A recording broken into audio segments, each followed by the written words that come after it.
Hey guys. Okay, so I've been watching Pub Draws, and Marisha always has problems with the neck.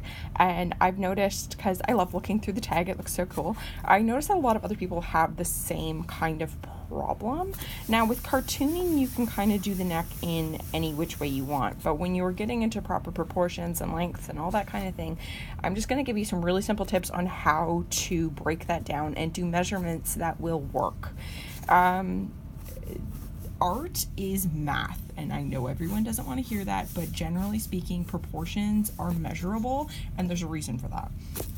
So the radius point, which is the midway point between like the middle of the circle to the edge of the circle, like that is the radius. That is a measurement point that you are going to want. So you draw your circle, you get that point, which you just do some crosshairs, and in the center of that you will have like, that'll be your proportion, that'll be your measurement. So if you drop that down once, that is going to be your chin, okay?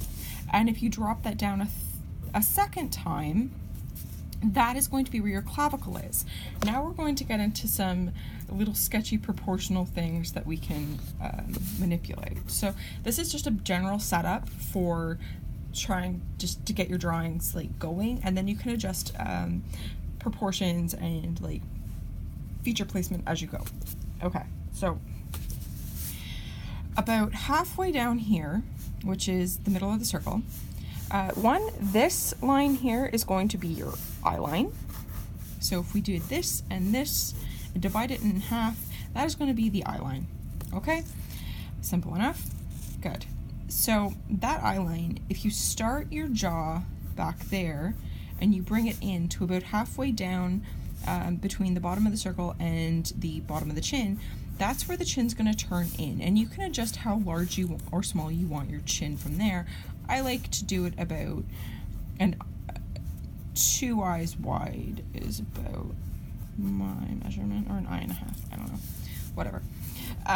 So now the head on the vertical can be divided up into 8ths, and you can basically get all your proportions down on that. I'm not going to go into that method. I've done it before. The width-wise, though, your head can be divided up into 5ths, which is the head is always 5 eyes wide. So there you go. That's your measurement on the horizontal.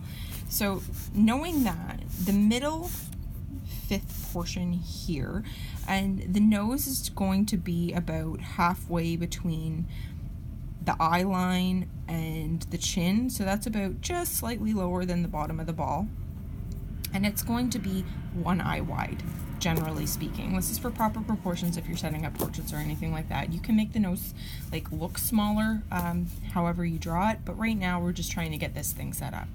So then your eye is going to fit on either side of the nose, and it's going to fit there, going to fit in these little eye lines. I've kind of shoved them over a bit more, but so right there is 3 eyes wide, okay? And then the widest part of the skull is going to make up the other 2/5 for the 5 eyes. So the edge of the eye right here, that is about where your neck is going to start, depending on the type of person you are drawing. So you can just drop a couple of lines there. Now, to get the rest of the anatomy and to figure out like, okay, well, how do I place my shoulders and everything? Generally speaking, the shoulders are 2 to 3 heads wide. Females are around 2 to 2.5, and males are about 3 to 3.5, depending on how athletic they are. But where do you place the shoulders? Well, halfway down this neckline between the clavicle and the bottom of the chin, just do a line like this, and then you've measured, okay, it's about 2.5 heads, 2 heads wide. Those marks right there are going to be your shoulders. So from the clavicle, it's going to go up, and that gives you the clavicle line, because the clavicle attaches at the shoulders and goes down. Now, trapezius is going to start at about that chin line and come swooping down to the shoulders, like so. So those are your measurements to get this lovely neck, and you can make this thinner or thicker depending on the type of person you're drawing, and you can lower it slightly if the person is not as developed in the trapezius area, which is fine. And then if you want to do this, 1, 2, 3, let's do brows here. Now all of these can be modified. Again, this chin line is actually also going to be your lip line, so that's the center of the lips, and the lips won't go past the pupils.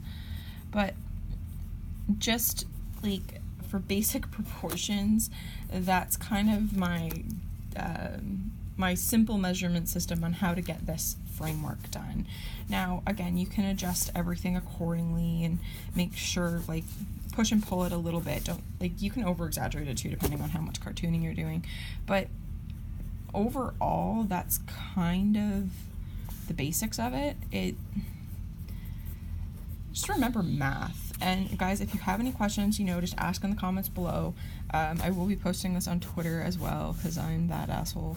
Anyways, yeah, let me know if you have any questions.